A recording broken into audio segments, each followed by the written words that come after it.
One of the most powerful men in history wasn't obsessed with wealth or the pleasure of ruling an empire. He was focused on governing his own reactions.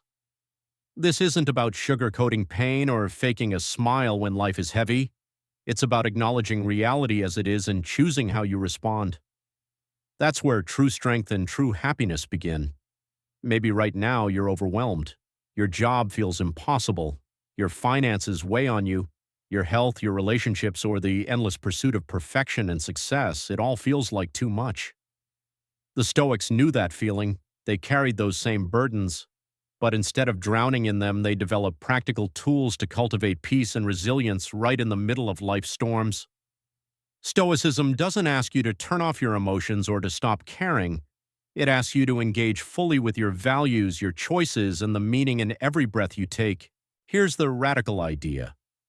Joy isn't a finish line you reach once everything lines up. It's not, I'll be happy when I get that job, when I meet the right person, when I save enough money. Joy is a skill, a practice, a discipline. It's about deciding each day where you place your attention, what you release, and how you move forward no matter what happens. Epictetus, who began life in chains and rose to become one of Stoicism's greatest teachers, put it simply, it's not what happens to you that matters, but how you handle it. He didn't speak from theory, he spoke from experience, from a life of struggle transformed into wisdom, and that's what this journey is about. Today I'll share with you 5 Stoic insights, not abstract philosophy, but practical tools you can use right now.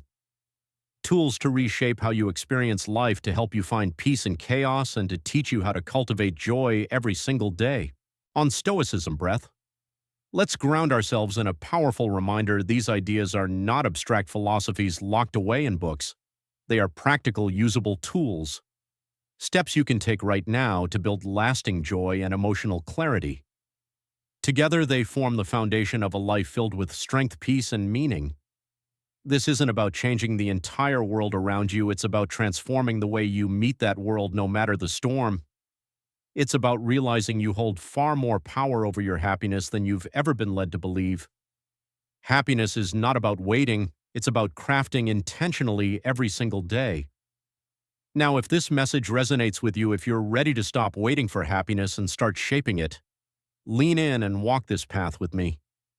Each insight I'll share builds upon the last, creating a complete blueprint for peace and mastery.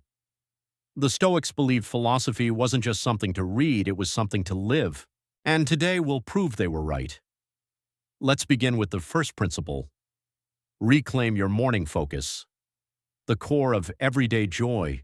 The truth is simple but profound. The first 30 minutes after you wake up can determine the course of your next 16 hours.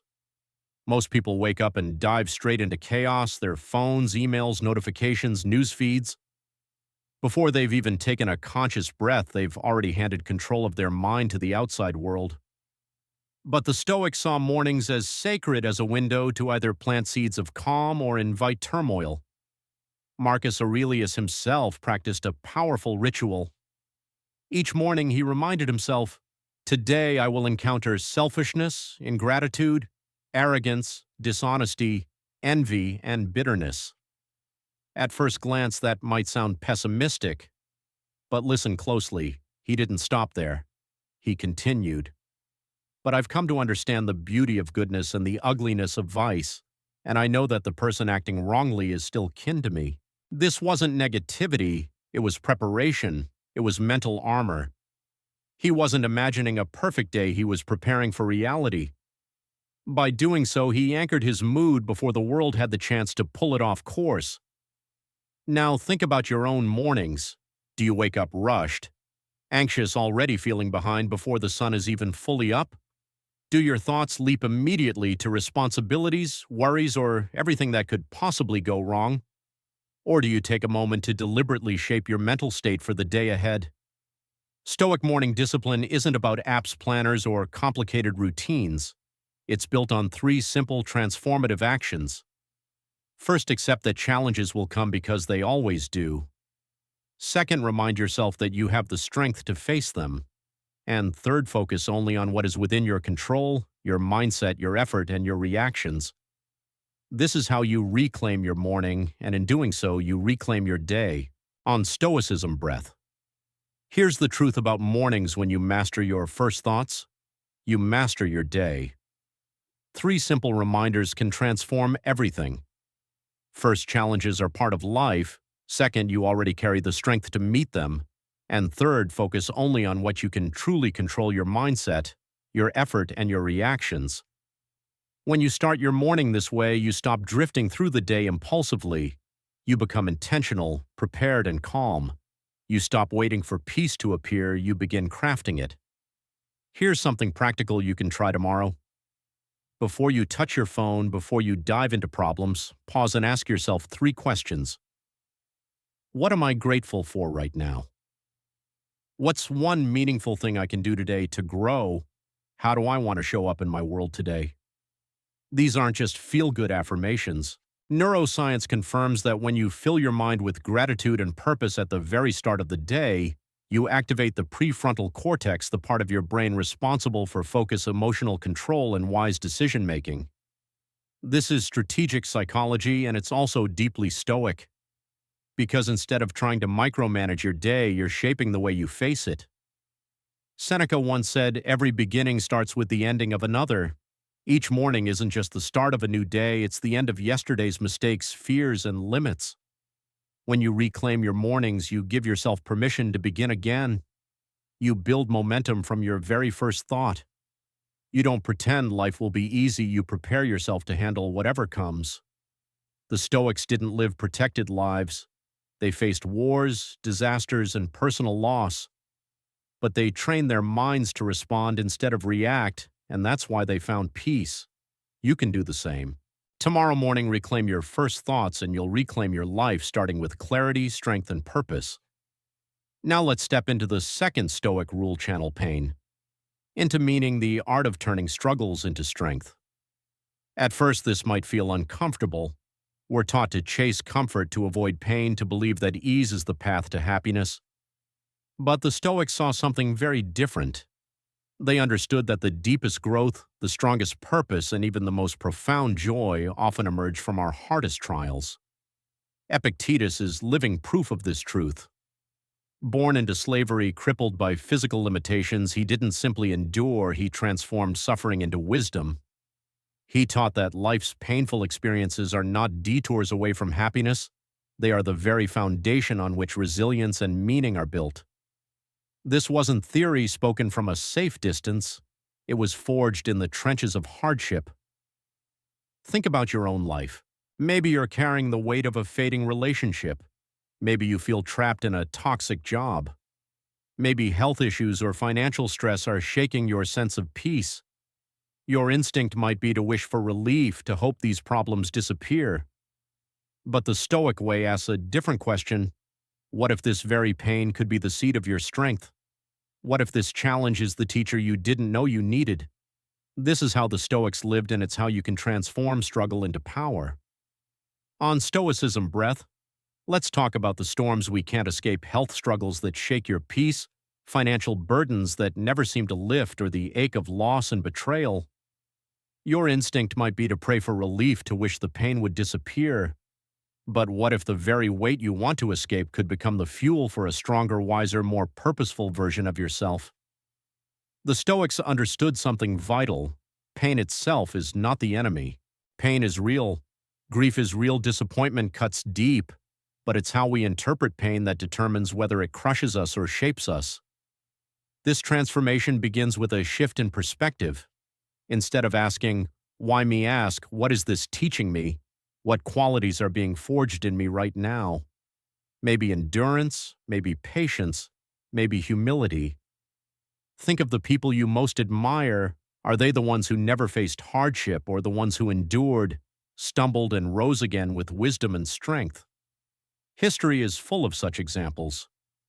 Viktor Frankl, who survived the unimaginable horror of Nazi death camps, echoed Stoic truths when he wrote, "Everything can be taken from a person but one thing: the final human freedom to choose one's attitude in any circumstance." Even in the darkest conditions, he didn't escape suffering, he used it to find clarity, purpose, and hope. This is what I call Stoic transformation. Step 1. Face reality as it is without sugarcoating or denial. Step 2. Draw a clear line between what you can influence and what you cannot. Step 3. Ask the growth question. How will this shape me into someone stronger, wiser, and more compassionate? Let's ground this with an example. Losing a job can feel like being dropped into darkness. It shakes your identity, rattles your security. But through Stoic transformation, your focus shifts. You begin to ask, what have I been neglecting that I now have the space to rediscover? What kind of work would truly energize me? How can this setback realign me with a deeper purpose? You're not denying the pain, you're turning it into momentum.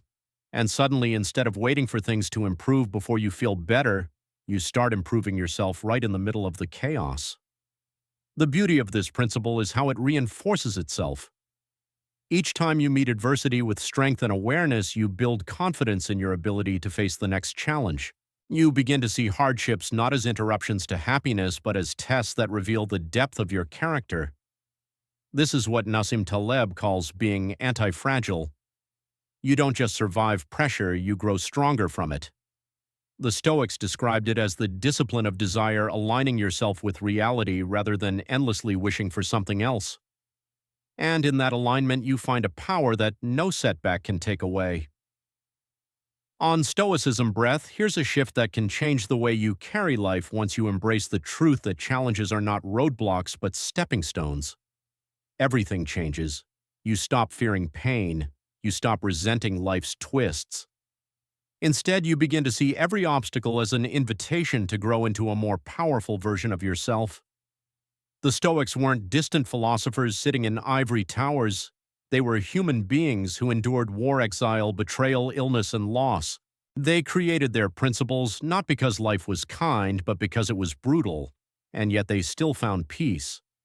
That same peace is available to you. So the next time life throws something heavy and unexpected, resist the urge to ask, "Why me?" Instead, shift the question, "What strength is being called out of me right now?" Don't say, "This is unbearable." Say, "This is hard, and I am rising through it." These aren't just word games, they are mindset shifts that practiced over time. Literally rewire your brain to meet life differently with courage instead of collapse, with resilience instead of resentment. This leads us to the third Stoic rule: let go of control. Most of your stress and dissatisfaction doesn't come from reality itself, it comes from your fight against it. Think about how much energy you spend trying to manage what was never yours to hold. You carry the weight of other people's judgments, replay old conversations, obsess over future outcomes, or try to bend events to fit your perfect script. And in doing so, you wage a losing war against reality itself. The Stoics saw this with piercing clarity. Epictetus broke it down simply: some things are up to us, others are not. That's it. On one side lies your beliefs, your choices, your effort, your values, your inner world. On the other side, everything else: the weather, other people's actions, what already happened yesterday and what may or may not happen tomorrow, all of it outside your control. Now pause and reflect, how much of your mental energy do you pour into that second category, into the uncontrollable? How often does your peace hang on whether someone else approves of you or whether events align exactly the way you want them to? That isn't peace, it's paralysis. But here's the paradox: the moment you unclench your grip on what was never yours, you gain a deeper, truer power. The power to govern yourself, your mind, your choices, your presence in this very moment. Even Marcus Aurelius, who ruled one of history's mightiest empires, wrote to himself again and again, "Stay rooted in the present." Not because he lacked authority, but because he knew no amount of power could rewrite the past or guarantee the future. His strength was in now. Picture this in a modern moment. You're stuck in traffic, late for an important meeting. The old you tightens your grip on the wheel, honks in frustration, checks the clock every 5 seconds, rage boiling over. But the Stoic you breathes. You recognize the traffic is not yours to fix. You can't move the cars. What you can control is your attitude, your breath, and your focus. You might use the time to calm yourself, to reflect, to listen to an audiobook, or simply be present. And just like that, you've shifted from being a prisoner of circumstances to the master of your response. That's the liberation of surrendering what isn't yours to hold. It's not weakness, it's strength. It's not giving up, it's waking up. And it's the path to real peace. On Stoicism Breath, let's look at a simple but powerful example. Imagine you're stuck in traffic, late for something important. The old version of you grips the steering wheel, rage boiling, honking, checking the clock every few seconds, heart racing with frustration. But the Stoic you takes a breath. You recognize this isn't your battle. You can't move the cars. You can't bend the world to your will. What you can control is your breath, your thoughts, your attitude. You might use that time to breathe, reflect, or even learn something new. And in that moment, you've shifted from being a prisoner of the situation to a master of yourself. That's what true surrender looks like. It's not defeat. It's not giving up. It's a strategic focus. You stop wasting energy on immovable objects and pour yourself into what's within reach: your effort, your patience, your grace. Now take this deeper. Think about your relationships. When you try to control others, their words, their feelings, their timing, you create pressure, resentment, and disconnection. But when you stop trying to engineer people, something beautiful happens. You begin to love them for who they are, not who you want them to be. You release frustration and make space for real understanding. And in that space, relationships begin to heal. Seneca put it perfectly: when one chapter ends, another begins. In this context, the chapter ending is the exhausting attempt to micromanage everything. Letting go of control opens the door to real peace, real connection, real life. But let's be honest, this isn't easy. We live in a society that celebrates those who dominate outcomes, those who bend the world to their will. We're told that successful people always seize control. But here's what's missing. No one, not even emperors or CEOs, has control over results. All we truly have is influence over our actions, our effort, our inner state. That's what Stoic control means. It's not about being the puppet master of the universe. It's about mastering your focus, your energy, your choices. And when you start living from that place, you become unshakable. You stop draining yourself over what others think. You stop panicking over uncertain outcomes. You reclaim your mental clarity and begin showing up fully where it matters most. Here's how to start throughout your day. Notice the moments when your anxiety spikes. Pause and ask yourself, am I trying to fix something I can't control? If the answer is yes, practice the pivot. Shift your attention back to what's in your power. You can't decide if someone hires you, but you can prepare your heart and mind to give your best. You can't force someone to like or understand you, but you can speak your truth with clarity and kindness. You can't dictate how your plans unfold, but you can choose to adapt with flexibility and resilience. This shift is not about weakness. It's about precision. It's about becoming laser-focused on where your true power lives. And in doing so, you don't lose effectiveness, you amplify it. You stop scattering your energy in the wind and start pouring it exactly where it matters most. That's how you release what you can't control and reclaim your inner peace. On Stoicism Breath, let's uncover a practice so simple yet so powerful it can shift the way you experience every single day, cultivating a grateful lens.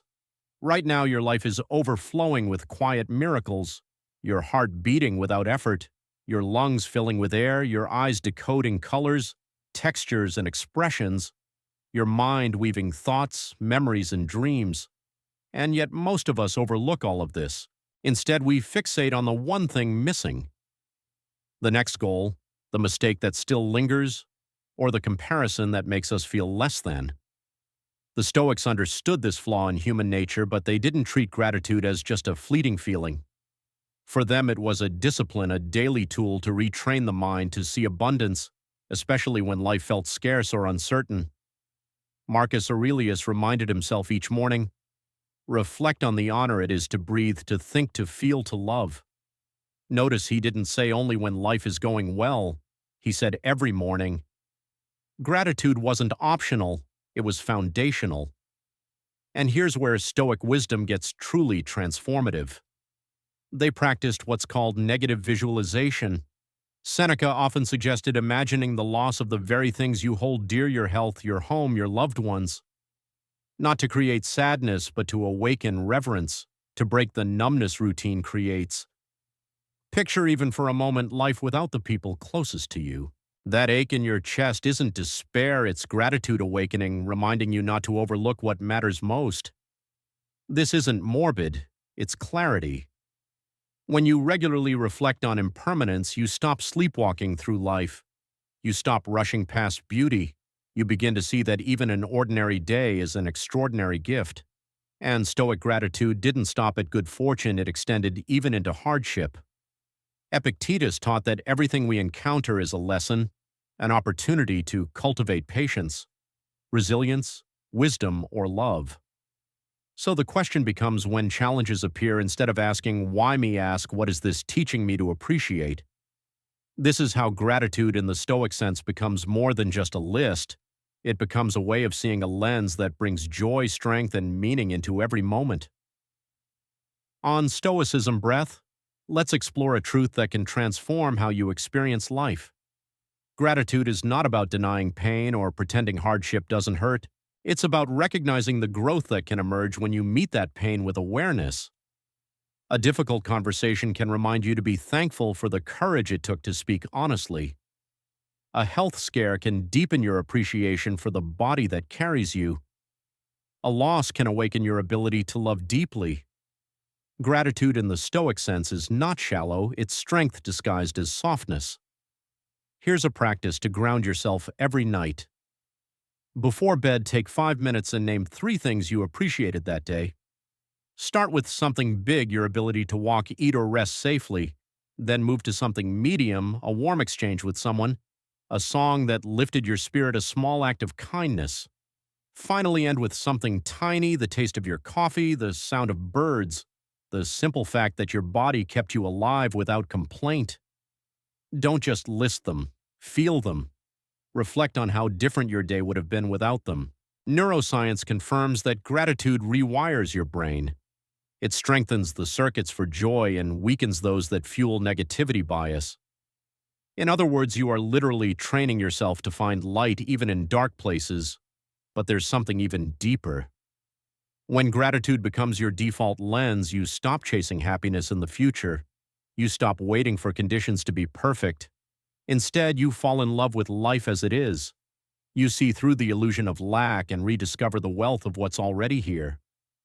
The Stoics understood this well. They lived through wars, plagues, exile, and betrayal. Yet they chose appreciation not because life was easy, but because they knew gratitude softens hardship's edges and reveals beauty hidden within it. Cicero once wrote, "A heart filled with thankfulness is the root of all other virtues." Gratitude becomes the soil where resilience, courage, patience, and peace take root. So tonight you face a choice. You can scroll through regrets and worries, or you can return to the present and count your treasures, many of which cannot be seen, only felt. And from that place of gratitude, we move into the next principle, forging inner worth that cannot be broken. Because true value does not rest on money, looks, or approval, it rests on the unshakable foundation you build within yourself. On Stoicism Breath, let's talk about one of the greatest traps of modern life, the fragile identity built on external approval. Many people glow when they're praised and collapse when they're criticized. They feel valuable only when life looks impressive on the outside and worthless when it doesn't. This emotional roller coaster leaves them at the mercy of circumstances they cannot control. The Stoics saw this weakness clearly and offered a different path, a path where your worth is built on stone, not sand. A path where your peace is rooted inside, not in outcomes or opinions. Epictetus, who lost everything in his life, taught that true wealth lies not in owning much, but in needing little. He wasn't only speaking about possessions, he was pointing to the freedom that comes when you no longer crave constant approval or validation to feel complete. Think of the people you admire who radiate calm confidence. They aren't necessarily the richest or most successful. They face problems like anyone else, but they carry something rare, a quiet strength, a grounded sense of self that doesn't rise and fall with applause. This is what Stoic inner wealth looks like. It's built on your values, your effort, and your ability to stay true to your path even when no one is watching. It doesn't mean you give up on growth or ambition. It means your emotional survival no longer depends on outcomes. You stop letting your self-esteem swing with wins and losses. You start enjoying the process itself, the discipline of becoming someone you respect. Marcus Aurelius, surrounded by unimaginable power and wealth, knew this truth well. Very little is needed to upset us, he wrote, but only our judgment decides whether it does. Even a king was disturbed not by events themselves, but by how he interpreted them. When your worth is not attached to external validation, something powerful happens. Your relationships deepen. You stop craving reassurance. You stop taking everything personally. You no longer need others to constantly confirm your value, and that emotional freedom allows you to become a better listener, a more present friend, a more loving partner. It also changes how you face failure. When failure no longer threatens your identity, you can take risks, try new things, fall and rise again without fear of losing yourself. Failure becomes data, not a definition. So how do you build this inner foundation?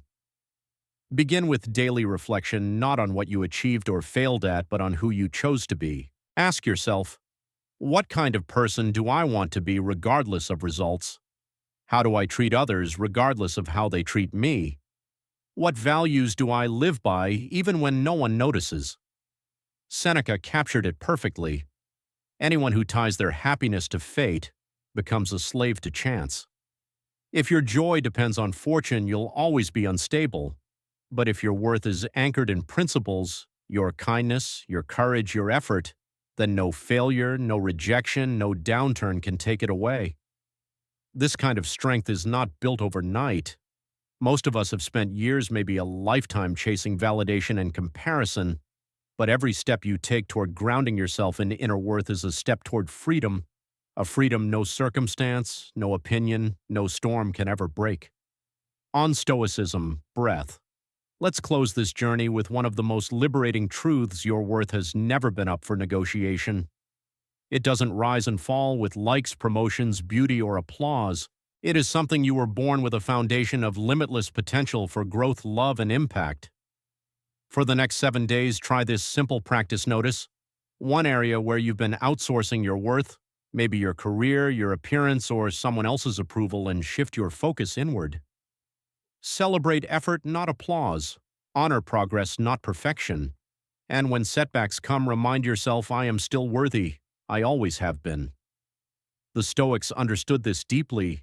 They didn't live easy lives, but they built something stronger than success: resilience, character, and peace that no chaos could touch. And you can too. Imagine building a sense of self that doesn't collapse in the face of rejection, failure, or loss.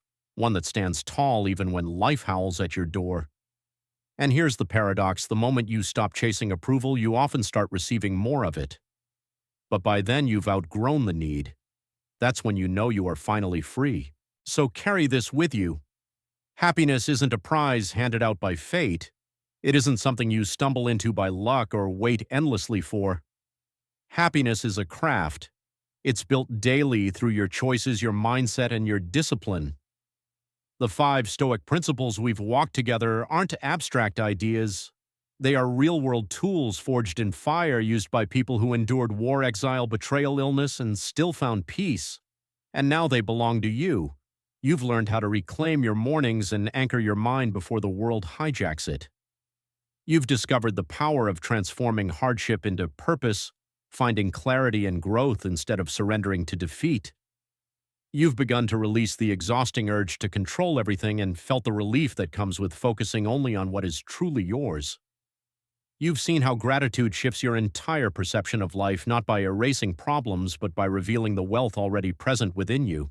And you've started building a self-worth that doesn't collapse under pressure, rooted not in applause, but in your unshakable character. But knowledge alone is only potential. Real change comes when you live it. So here's your invitation. Don't try to master all 5 at once. Choose one principle, the one that resonates most with where you are right now, and commit to it for the next 7 days. Make it part of your mornings. Lean on it in your challenges, reflect on it before you sleep. Watch how your life begins to shift, not because life becomes easier, but because you become stronger, calmer, more rooted. This is what the Stoics understood. They didn't form these truths in peaceful times, but in the fire of betrayal, war, illness, and loss. They built a philosophy not to escape life's storms, but to stand unshaken within them. And now that same strength is yours to claim on Stoicism Breath. Remember this. The Stoics lived through war, exile, betrayal, illness, and loss, yet they refused to let those storms rob them of joy. They didn't wait for life to be easy before they chose meaning, and neither should you. You hold that same power right here, right now. Every day is a chance to practice becoming who you were meant to be, not through chasing perfection, but by showing up with presence and principle. Your joy doesn't depend on luck, the markets, the news, or anyone's approval. It belongs to you, rooted in your mindset, your discipline, and your choice to live from the inside out. So take that power and use it. Build a life not on appearances, but on alignment. Not by waiting for the right outcome, but by mastering how you meet every outcome. Not by hoping tomorrow will feel lighter, but by becoming stronger, calmer, and wiser moment by moment. If something in this message stirred your awareness or lit a spark of readiness in you, then let it be the beginning. Carry it into action. Reflect on one principle you will start practicing today, because life doesn't hand you happiness as a prize. It offers you tools, your focus, your resilience, your courage. What you do with them each morning in every challenge and in the quiet spaces in between is what defines your freedom, your strength, and your joy. So go forward, practice your peace, train your mind, strengthen your soul, and above all, choose happiness not someday, but today. Every single day you have the power to create a life of wisdom, clarity, and inner calm,